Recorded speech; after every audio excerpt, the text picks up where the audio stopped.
वन्दे धारेश्वरं शम्भुं सर्वदोषप्रणाशकम्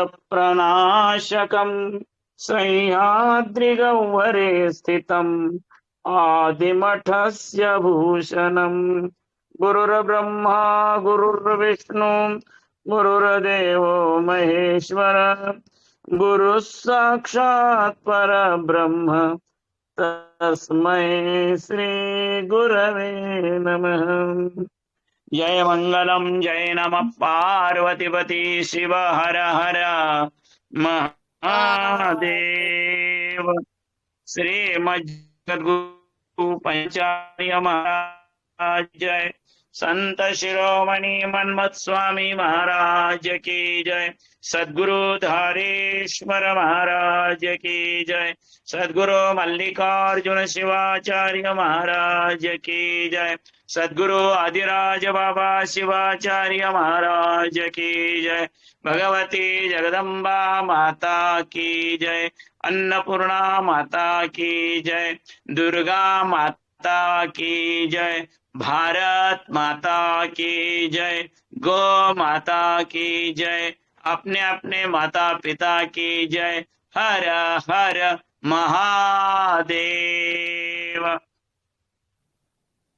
श्री शिव परमात्म स्वरूप जगदाद्य जगद्गुरु मूल पंचाचार्य मन्मथादि संत बसवादि प्रमथ सद्गुरु धारेश्वर तथा आदिश्वर शिवाचार्यांपासून मल्लिकार्जुन शिवाचार्यापर्यंतच्या गुरु परंपरेला अनंत प्रणाम करून आजच्या वाङ्मयी सेवेला आरंभ करीत आहे। प्रथमं शैलपुत्री च द्वितीयं ब्रह्मचारिणी तृतीयं चंद्रघंटेति कुष्मांडेति चतुर्थकं पंचमं स्कंदमातेति षष्ठं कात्यायनीति च सप्तमं कालरात्रिश्च महागौरीति चाष्टमं नवमं सिद्धिदात्री च नवदुर्गा प्रकीर्तिताः। अशा प्रकारे नवदुर्गांचं वर्णन आपण ऐकत आलेलो आहोत। आजचा 5वा दिवस आहे। पंचमम स्कंद मातेती असं म्हटलेलं आहे। आपणा सर्वांनाच माहित आहे स्कंद म्हणजे कार्तिक स्वामींची आई भगवती पार्वती। वास्तविक पाहता कार्तिक स्वामींच्या चरित्राबद्दलची एक सुंदर कथा आपणाला माहिती आहे, तरी पण मी आपल्याला मुद्दाम आज त्या कथेचा थोडासा विस्ताराने सांगत आहे। पंढरपूर जवळ असलेल्या तारकापुरीमध्ये तारकासूर वास करत होता, राहत होता। आणि तो राहत असतानाच त्याने भगवान शिवाला प्रसन्न करून घेऊन मला तुमच्या मुलाशिवाय दुसऱ्या कोणाच्याही हातून मृत्यू येणार नाही असा वर मागितला होता। आपणाला कल्पना आहे दक्ष प्रजापतीच्या यज्ञामध्ये सती पार्वती गेली होती आणि पर्यायाने भगवान शिव एकटेच होते। शिवशंकरांना एकटं पाहून तुमचा मुलाच्या हातून मृत्यू यावा अशा प्रकारे खूप बुद्धी पुरस्सर तारकासुराने आशीर्वाद घेतला होता। मात्र असा जर तारकासूर राहिला तर देवांनाही मानवालाही आणि इतर दानवांना देखील खूप त्रास होणार याची जाणीव झाल्यानंतर सगळेच लोक भगवान विष्णू ब्रह्मदेव आणि इतर देव देवता त्यांच्याकडे जाऊन प्रार्थना करू लागले की आता काहीही करा, पण भगवान शंकरांना समाधीमधून जागृत करून आपणा सर्वांच्या संरक्षणासाठी विवाह करायला प्रवृत्त करा असं सांगितलं। कारण जोपर्यंत भगवान शिवाचं लग्न होत नाही, शिवाच्या पोटी मुलगा जन्माला येत नाही आणि तो मोठा होऊन युद्ध करत नाही, तोपर्यंत तारकासूर मरत नाही आणि तो मरत नाही तोपर्यंत आपलं दुःख सरत नाही अशी परिस्थिती सर्वांची निर्माण झाली होती। अशा वेळेला या दुःखाचा परिहार करण्यासाठी त्याने मागितल्याप्रमाणे आणि शिवाने आशीर्वाद दिल्याप्रमाणे शिवाच्याच पोटी पुत्र जन्माला यायला पाहिजे आणि त्याच्या हस्तेच या दैत्याचा किंवा क्रूर वृत्तीच्या दुष्ट वृत्तीच्या व्यक्तीचा नाश होणार नाही।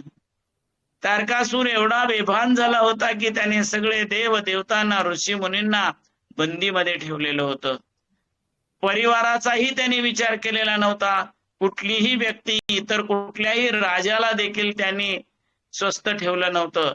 अशा प्रकारे सर्वत्र अन्याय अत्याचार करत आणि स्वतःचाच मोठेपणा जागृत करत त्यांनी आपल्या राज्याच्या सीमा वाढवल्या होत्या. राज्यावरती एक उत्तम प्रकारचे वचक किंबहुना दहशत ठेवली होती. मग आता काहीतरी केलं पाहिजे, यासाठी पहिल्यांदा मुलगी तर बघायला पाहिजे. लग्न असं थोडंच होणार आहे. आणि त्यामुळे अगोदर जाऊन भगवान विष्णू ज्यांना मुलगी देण्यासाठी, विष्णूंना मुलगी देण्यासाठी जे मैनावती वगैरे प्रयत्न करत होते, त्या राजाला, दक्ष प्रजापतीला वगैरे जाऊन त्यांनी सांगितलं की आता काहीतरी केलं पाहिजे. आणि मग पर्वतालाच ही मागणी केली की आता तुमची कन्या शंकराला द्या आणि तिच्या पोटी बाळ जन्माला येईल, त्याच्याकडूनच तारकासुराचा वध होणार आहे. त्यांना लगेच मान्य झालं, त्यांनी होकार दिला आणि त्याप्रमाणे लग्नाची तयारी झाली, किंबहुना लग्न झालं देखील.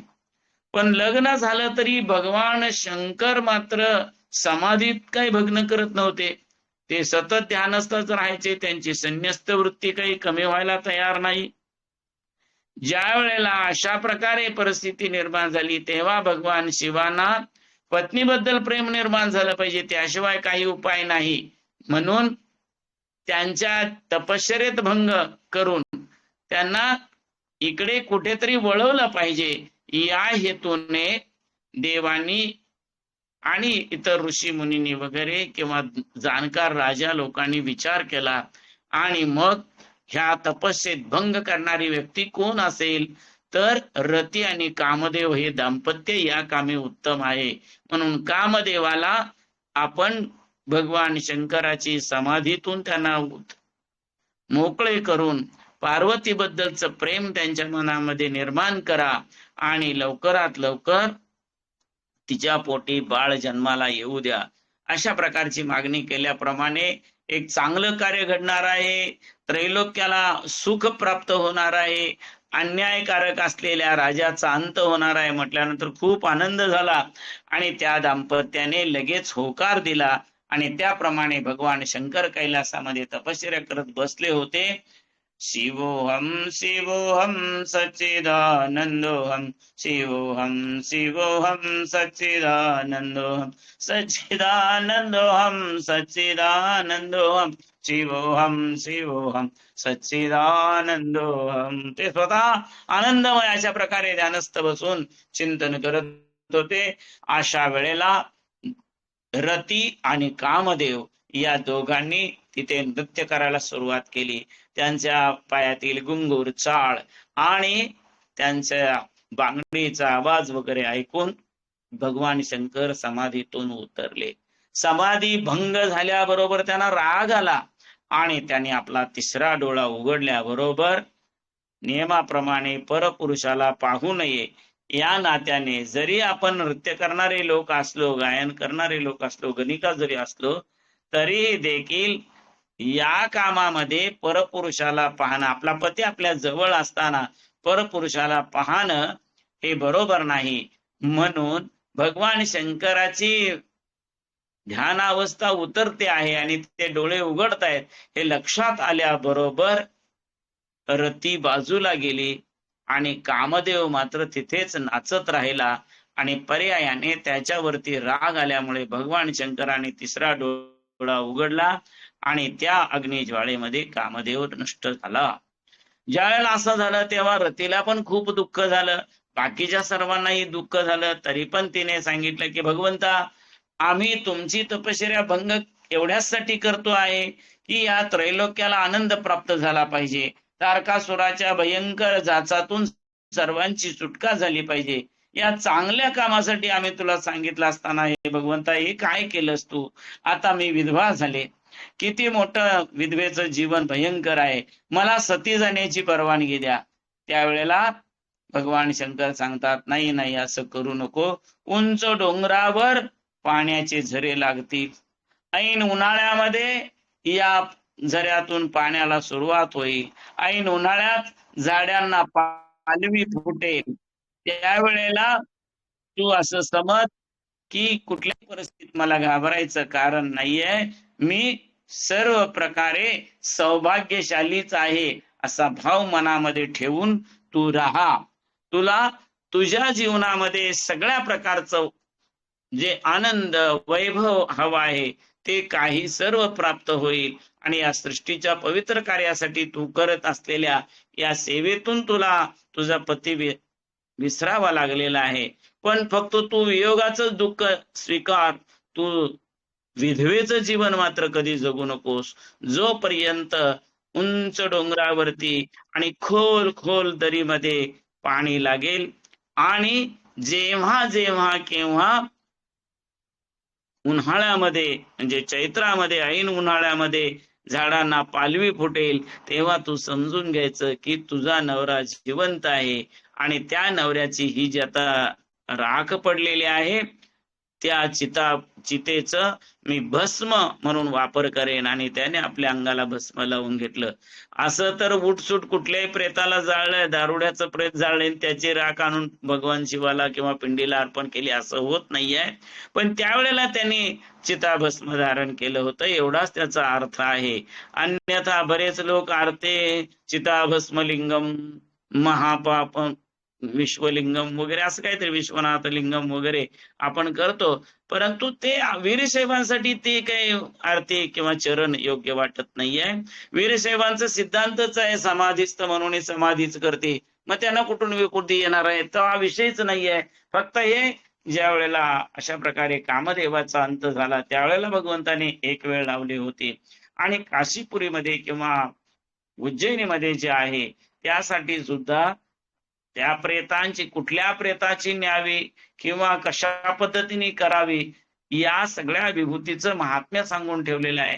ती विभूती केवळ प्रेतच जाळलेली अशी नसते, तर गोवऱ्या, नंदा, भद्रा, सुशीला, सुमना, सुरभी या 5 नावाच्या ज्या गायी आहेत त्या गायीपासून भस्म, भसित, क्षार, रक्षा विभूती निर्माण झालेली आहे. ती विभूती क्रियागट्टी करून योगी किंवा जे संन्यस्त मंडळी आहेत ज्यांनी ध्यानधारणा करतात किंवा शिवाचार्य आदी लोक आहेत त्यांच्यासाठी आणि सामान्य विभूती सर्वसामान्य भक्तगणांसाठी सामान्य भाविकांसाठी सुद्धा अशा प्रकारे विभूती आज वेगवेगळ्या ठिकाणी निर्माण केली जाते.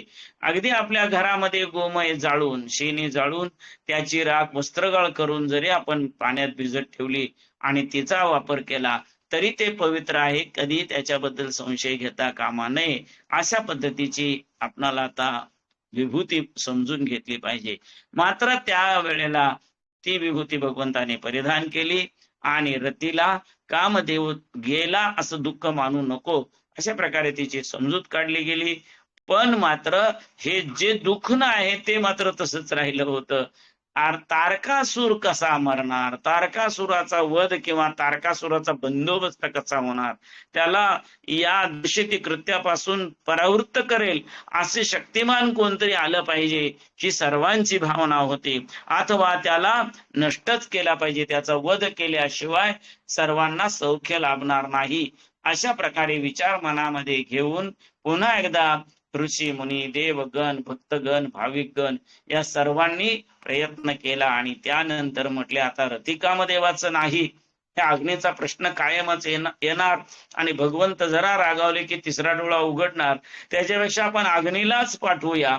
आणि त्याप्रमाणे अग्नीला पाठवलं जातं.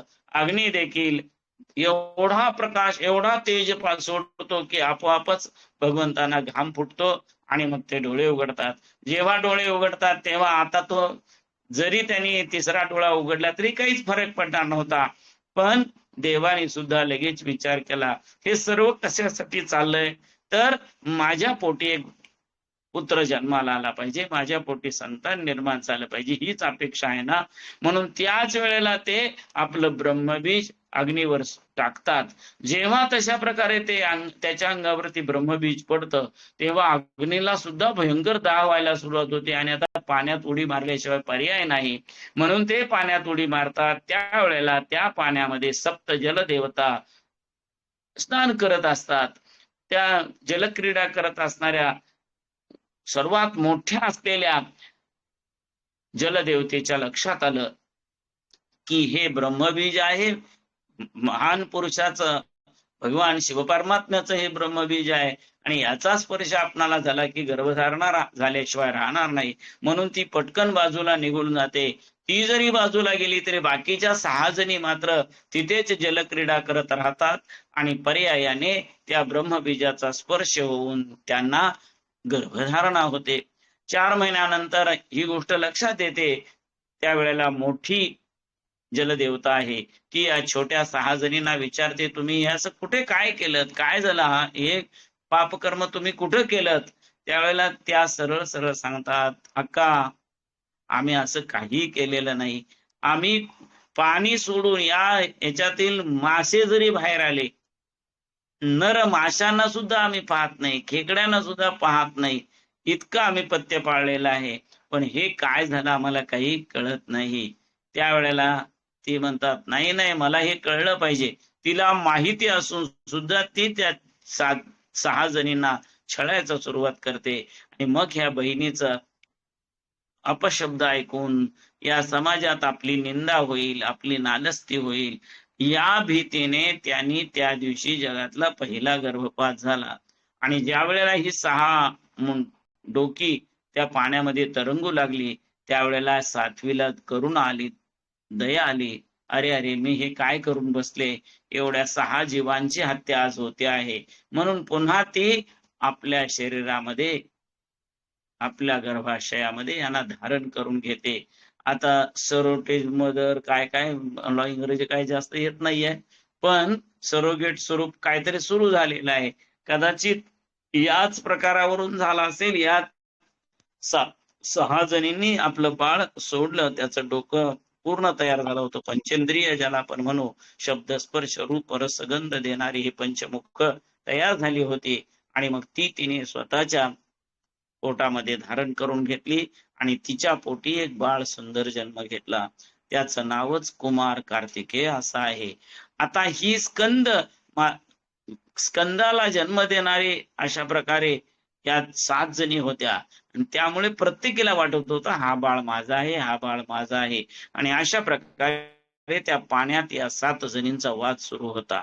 त्या 6 जणी, आम्ही जर या बाळाचा जन्म घेतला नसता, त्याचं जर डोकं तयार झालं नसतं, तर तू काय फक्त धड घेऊन फिरणार होतीस? आणि या म्हणतात, तुमच्या डोक्याचा काय उपयोग, त्याला धडच नसतं तर ते कसं जिवंत राहिलं असतं. आणि त्यामुळे हे माझंच बाळ आहे. 7 जणीमध्ये जेव्हा वाद सुरू होतो, त्याच वेळेला भगवान शंकर खाली उतरतात आणि पार्वती मातेला सांगतात, हे भगवती, ज्याबद्दल यांचा वादविवाद सुरू आहे, ते लेकरू, ते बाळ हे माझ्या ब्रह्मबीजापासून निर्माण झालेलं आहे, म्हणजेच माझी पत्नी असलेल्या तुझं आहे, यांचा त्याच्यावर काही अधिकार नाही. अशा प्रकारे या 7 जणी कुमारी माता आता आपल्या या लेकरासाठीचा वादविवाद विसरून भगवती पार्वतीला हे लेकरू देतात. आणि त्याप्रमाणे पार्वती देखील यामध्ये लगेच सहकार्य दाखवते आणि त्यामध्ये सहभागी होते. ती हा ठीक आहे असं म्हणून त्यांचा स्वीकार करते, लगेच बाळाला मांडीवर घेते. लक्षात ठेवा, कार्तिक स्वामी बऱ्याच वेळा उभे असतात, पण घेतलेच तर पार्वती माताच त्याला मांडीवर घेत असते. आणि अशा प्रकारची ही स्कंद माता आपल्यासाठी अत्यंत महत्वाची आहे. आपल्या षटचक्र भेदनाच्या प्रक्रियेमध्ये हे 5वं चक्र जे आहे, त्या चक्राच्या ठिकाणी म्हणजे आधार, स्वाधिष्ठान, मणिपूर, अनुहत आणि विशुद्धी, ज्याला आपण कंठ असं म्हणतो, या कंठाच्या ठिकाणी ह्या देवतेचं अधिष्ठान आहे. आणि त्या ठिकाणी आपण साधना करत असताना आपोआपच कार्तिकेयाप्रमाणेच उत्तम अशा प्रकारची बुद्धी आपली वाढताना दिसते. कार्तिकेयाप्रमाणेच आपल्यामध्ये शक्ती वाढताना दिसते. आपल्यामध्ये सर्व प्रकारचं धैर्य, ज्ञान, कर्म या सर्वांचा समुच्चय आपणाला ज्या ठिकाणी साधता येतो, ते आपलं कंठ ठिकाण आहे. आणि त्या ठिकाणी ही स्कंद माता विराजमान आहे. आपल्या मुखातून निघणारं नामस्मरण, आपण करत असलेली जपसाधना, या सगळ्याला या स्कंद मातेची कृपा किंवा आशीर्वाद सदैव आपणाला प्राप्त होत असतात. स्कंद मातेच्या साधनेने, स्कंद मातेच्या आशीर्वादाने आपल्याकडून उत्तम उत्तम अशा प्रकारची सेवा, देवाचं नामस्मरण किंवा भजन गायन या सगळ्या प्रक्रिया इथे घडत असतात. पर्यायानेच या देवीच्या आशीर्वादाने आपणाला हे 5वं चक्र जागृत करण्याची शक्ती देखील प्राप्त होते. आणि अशा प्रकारच्या या स्कंद मातेची आज आपण सेवा केलेली आहे. 5वा दिवस आपल्यासाठी आनंदमय अशा प्रकारचा आहे. या देवीची सेवा करून आपण उत्तरोत्तर ज्या ज्या आपल्या सात्विक इच्छा आहेत त्या पूर्ण करून घ्याव्या आणि आदिमाया आदिशक्तीच्या या 5व्या स्कंद माता रूपामध्ये भगवतीने आपणा सर्वांना दर्शन, आशीर्वाद आणि कृपादृष्टी ठेवावी अशा प्रकारची भावना व्यक्त करतो आणि हे वाक्पुष्प श्रीचरणी समर्पित करतो. ओम शांती शांती शांती. सद्गुरु धारेश्वर महाराज की जय.